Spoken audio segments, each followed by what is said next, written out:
And when it gets hard, it'll come back out, you'll be able to use it. Remove the emotional content of fatigue. I love this.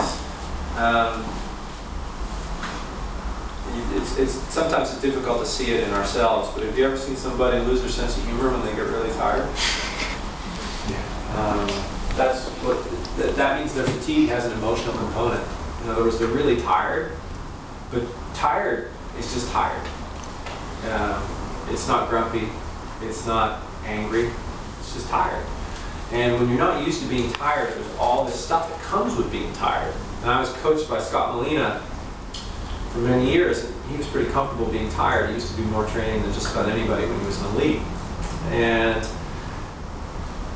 we used to have different mantras that we would say, you know, fatigue isn't fatal. You know, you're not going to die. Just relax, you're just a little bit tired.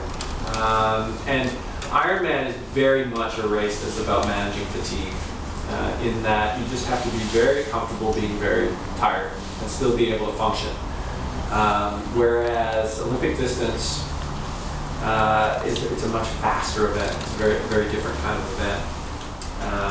And so understanding, if you are doing these very long events, you need to get your mind used to how that fatigue is going to feel. And if you're doing, for those of you that do shorter events, likewise, you're going to need to understand how short course race pacing feels and not panic when you get into that zone. One of the best short course racers I know is a New Zealand doctor called John Hellemans. He's won 8 or 9 age group world titles.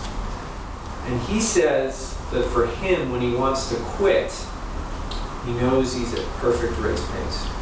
And that's how he deals with it. So when it gets so hard, he's like, you know, I just wish I could have a flat tire or any reason to pull out of this race right now. And then he's like, I'm there. This is where I need to be. All I have to do is stay here. And that's how he deals with it. And for me, that's just so foreign. I was like, why would you do it if you're feeling that bad? And that's why I gravitate to the longer events, because it's more where I'm at mentally. Another thing for you is each of us will have different mental strengths and weaknesses that we can use. And so matching your psychological profile to your event and your training is a smart thing to do. Now, when that happens and you've got some inherent ability, then you'll get results. Sometimes it can be frustrating. I work with athletes that have the mental side sorted. They have the enjoyment, they're willing to do the work, but they don't necessarily have the same level of inherent ability at what they love to do. So as a result, they don't necessarily get the relative performance, and that can be tough on people. But if you really enjoy it, it's not too bad. Okay.